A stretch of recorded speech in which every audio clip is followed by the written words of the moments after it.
My job is to go into schools out in the North Hokianga and teach them about conservation, mostly about Kiwis and what they have to do, as their kaitiaki roles, develop, and how they can help restore our ngahere and such and connect to the land. So I actually love my job and working with our kids. That's awesome. And I'll let Ebba give a briefing about herself. Hi, I'm Ebba. We're both part of the Far North Youth Council, which has been a really great opportunity. It's the first ever youth council we've ever had up here, so we're kind of like guinea pigs, which is quite cool. So we're kind of just starting out, finding our feet, but also we're here for the youth. I'm also a registered nurse as well, so I've kind of got, that's my portfolio I can bring to it as well, so I'm really keen about health and well-being as well. So yeah, it's a really warming opportunity that we have this time to speak to you as not only young people of our community and district, but young people who have a passion to make a positive impact on our community. So being here, we'd like to share our views on what we've witnessed as young people and things that we believe we can, not could do, to make a difference towards the poverty rate in our areas. A quote by Nelson Mandela reflects why we're all here today, I believe. Poverty is not an accident. Like slavery and apartheid, it is man-made and can be removed by the actions of human beings. So first, let's talk about some positives that are already happening in our area to assist the lessening of hardships of our low-income families. Fruit in schools, which, if you didn't already know already, is a program led by the Ministry of Health that delivers a variety of fresh fruit and vegetables to low-decile schools twice a week, all year round, alongside with Kids Can organisation, which is an awesome initiative that provides kids at school with things like muesli bars, fruit cups, milk, and even clothing, from rain jackets to school shoes. Which leads me to my first point. We need to connect our people back to our land. Here in the Far North, we have crystal clear waters filled with kaimoana. We've got our ngahere that's filled with, it's a kai cupboard. And that's the lifestyle we have in our community. I met a kaumātua in Pawaringa, and we had a conversation that's always stuck with me. And to this day, it's something that I live my life by. All the land given back from settlement and not a single potato planted in the ground. Yet our people are crying out they're hungry. In his day, there was no winds, they had large families, but they knew how to take care of their whānau. Since then, obviously, times have changed, but definitely there are key things in his kōrero that we can learn from. Less reliance on others to feed ourselves. So what does that look like? For me, as a young person, I would like to see schools creating more kai gardens, not just nurseries. I love to see our tamariki out there planting our native trees, growing them, it's beautiful. But what I believe is even better is them learning how to grow their own kai, to the extent where they feel comfortable enough to take that knowledge home that they've learned at school, and maybe even some little saplings from their school gardens they've created. So there's three things that are always constant and consistent in the circle of life: birth, death, and the hunger for food. I mean, for me, it's not a big ask to ask for this to be put into the school curriculum, especially at a young age in primary, where there's no strains to pass NCEA, no ASTEL tests, just the growing of our young ones with key things to carry them through life. Basic maths and reading skills, music, art, and why not horticulture? And by horticulture, I mean more than one planting day a year at the local lake or the local beach.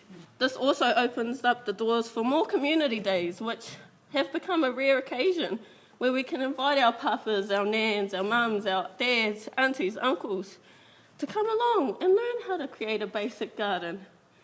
What plants to plant each month. And having confidence in themselves that they can cut down on a pack and save bill and actually have fresh fruits and vegetables ready at their doorstep. Next point, the elephant in the room, employment. Everyone knows having a stable job can make a huge difference in things you can afford, but also in confidence too. Youth unemployment is a real issue. Yes, unemployment for a 30-year-old sucks, but I'm not 30, so I can't speak and represent them. But I can, however, speak on behalf of our unemployed young people and how they are constantly saying, give us a chance. It seems the days of apprenticeships have long gone. In reality, not everyone is going to make it to university. In reality, university isn't for everyone. In reality, the cost to move to a place where you have to go to a study institute, pay for food, accommodations, and other costs are far too big a burden for small people in our small community to want to go off and do something. And we get feedback from other uni students who have taken off from our communities that they're kind of pressured to go to university to do that, and then they go straight after school. They haven't found their core passion, and at the end of the year, they end up dropping out. And that's a problem because they end up living in poverty because they have a $30,000 loan that they can't pay back. So solutions. Enough about that, solutions. From farmers, mechanics, plumbers, butchers who I have met, feedback about youth employment has been two things. The people we train always leave, or the most popular, young people are lazy, which creates a barrier for students who really want to be in that industry. But again, costs to study defer them, and we end up at a pit stop for a really long time. We need to install confidence in our youth. So I know there's lots of opportunities for older people, like workshops for helping with CVs and interview skills and stuff like that, but we actually need that for our youth. We need workshops for them that we bring into their schools, into their youth spaces. We need to be able to teach them life skills. We need to teach them how to do interviewing, how to dress for an interview, providing funding for clothing for interviews, teaching them budgeting, saving and investing their futures and their money and things. But these skills have gone out the window. Yes, they're taught in university, but for actually our youth, they are our future. We are the future of the people. So we really need to build these skills up and have these in place for them. And that's really sadly lacking in this area. It might be in other areas, but we're focusing on the Northland because this is our community. Positive role models, there's not enough, especially in the far north. Yes, we've got the All Blacks, we've got, those great people, but we need positive role models, and it starts at home. And it's sad to see that youth, from parents that are unemployed, they go on to be unemployed because they don't have these opportunities. We need to be able to give back to them and share our resources and give to them. We need to have people that can relate to our youth, that will listen to them. That's a thing that as a youth council we've found that we want to be their voice. We want to be able to talk to local councils, government, so that they can hear from us. We feel like as a minority we're not listened to, and so that's something that we really want, is those positive role models that will listen to us and that we can connect with. So a personal story that changed my life is this word succession. And succession is a word I'm hearing over and over, and it's a real positive, real thing.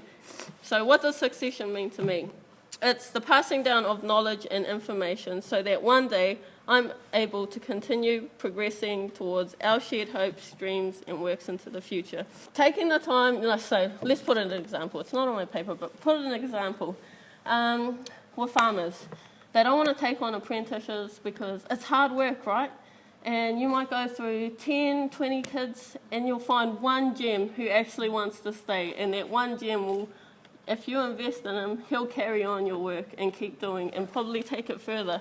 All it takes is a little bit of awhi to lift our young people up. And I believe our older generations lifting our young people up and putting, take a chance on us. And you'll see big things. So, passing down of knowledge, information, so we're able to continue progressing towards shared hopes, dreams, works into the future. There's a class in school. It's usually classed stereotyped as the catch-up credit class in NCEA level 1, 2, and 3. It's called Gateway, which is an awesome class. I took it, not for catch-up credits, but I knew it could get me a foot into the industry that I wanted to do at the time, which was chemistry. So that allowed me to get a work placement at the local pharmacy. And I'm not the only one. There were kids who were going to pack and save because they wanted to learn the baking skills that were there. There were kids also doing work placements at the hospital. And without those, foot in the door, they're not going to know, why they're going to study. Why do we want them to go to study? Show us so that we can advance towards that. But currently, if you're just going to send us to school, then say, okay, go to university, I can bet there's going to be a lot of dropping out kids because their heart's not in it. So opening up these doors can really make a difference for us. There's 3 key problems in our health system for youth, and that's affordability, accessibility and health literacy. So with affordability, GP fees are way too high. Yes, it's free up to the age of 13, but 13 up to 24, that should be free as well. That's our youth, and not necessarily they don't have work or jobs and so they can't afford it, or their parents are unemployed as well. But also another big key point that I've gathered feedback from youth is prescription costs are way too high. So they're not going to go get their medications, the antibiotics that they need for that infection that they've got. So at least it should be discounted or at least free, so that they are be able to do that, because in Kaio and Whangaroa Health, that's all free for them. So I know the poverty levels are probably a lot higher than us, but we also should have those opportunities for free healthcare, and we need to have that in place as well. But accessibility, because we also are such a rural place and people are so spread out, the main thing that youth come in for is schools. So we need to have clinics. We need to bring back the school nurses. A lot of that funding got cut, and we need to bring them into every school, not just a few schools. And definitely feedback from youth as well, that the school nurses were key for them to go and talk to about their health.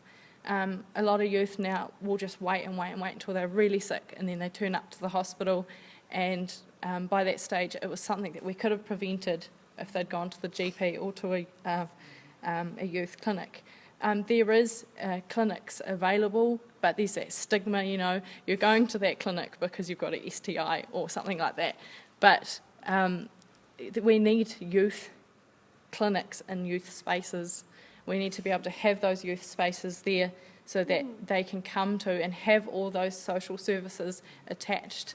As we were explaining back, that we need to have those central key places that people can come to, and not have that stigmatism.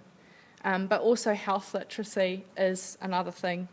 The health professionals need to speak our language, not jargon, because it just goes over our heads pretty much. We need to install self-confidence in youth, and so that they can take control and manage their own health, because sometimes they don't know. They might have something wrong with them and don't realise it's actually it's serious. So we need to be able to educate them in schools. Yes, we have health in schools, but it's mostly around sexual health. It's not around actual general health, and teaching them, things that is important to them. But also teaching them how to seek help early as well, and what health services are available to them, because some youth don't even know that there's youth clinics or that there's a school nurse available to them. Cool, thank you for listening.